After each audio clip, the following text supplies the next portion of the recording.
In a secluded forest, a poor woodcutter lived with his wife and their only child, a daughter just 3 years old. Poverty weighed heavily upon them. There was barely bread to eat, and the child grew weaker each day. One morning, the woodcutter ventured into the woods, burdened by despair. In a forest clearing, a radiant woman appeared before him, crowned with stars. She was the Virgin Mary, gentle, luminous, and serene, and she made an extraordinary offer. She would take the child to heaven and raise her in a place of love, purity, and grace. So the child was lifted from the earth, carried in light to the realm above. There, in paradise, she lived among angels, clothed in gold and fed with sweetness. Her days were filled with laughter, music, and divine joy beneath celestial skies. When she turned 14, the Virgin Mary entrusted her with 13 ornate keys.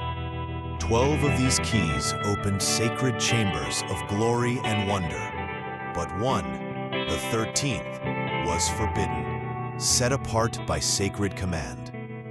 The girl, curious but obedient, began exploring the 12 permitted doors. Behind each one, she found angelic hosts, blazing apostles, and brilliant holiness. Her heart swelled with awe at every glimpse of divine majesty. Yet the 13th door called to her, softly, persistently, like a whisper in the silence. Temptation grew. Her thoughts turned to the one mystery left unseen. At last, alone and trembling, she reached for the forbidden key. The door opened, and from within surged a radiant blaze, terrifying and divine. She beheld the Holy Trinity, shining in flames too pure for mortal sight. In awe, she reached forward, and the light touched her. Her finger turned to gold, marked by the sacred fire. She slammed the door shut and fled, but the mark would not fade. Desperate, she tried to wash it clean, but the gold clung to her skin. The Virgin Mary returned, asking for the keys and questioning her softly. The girl denied her disobedience, once, twice, then a third time. But the golden mark told a different story, and silence fell like judgment. Heaven could not hold deceit. The girl was cast down from paradise. She fell into the wild earth, mute, alone, and forsaken. Her new home was a hollow tree, hidden deep within thorny woods. She survived on roots, berries, and the mercy of the seasons.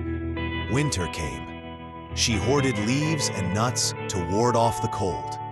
Snow fell thick around her tree, and she curled into silence like a creature in hibernation. Spring returned, but joy did not. Her clothes fell to rags. Her voice remained lost. She wandered in sorrow, her hair her only garment, her gaze lost in regret. One day, a king passed through the forest while hunting and discovered her. Struck by her beauty and mystery, he brought her back to his castle. Though she spoke no words, he grew to love her and soon made her his queen. Their union brought a child, and for a moment, joy returned. But that night, the Virgin Mary appeared once more, offering mercy in exchange for truth. The queen could not confess. Her silence remained. The child vanished. Whispers began, dark, accusatory, spreading through the castle halls. A second child was born. The same plea was given. The same denial followed. Again, the child disappeared. Suspicion turned to fear. A third child came into the world, and still, the queen remained silent. This time, Mary showed her a glimpse of her lost children, playing in the gardens of heaven. But the queen's guilt held her voice hostage, and the final child was taken. The people could no longer bear the mystery. They condemned their silent queen. At the stake, as flames leapt toward her, the truth finally broke free. Rain fell from the sky.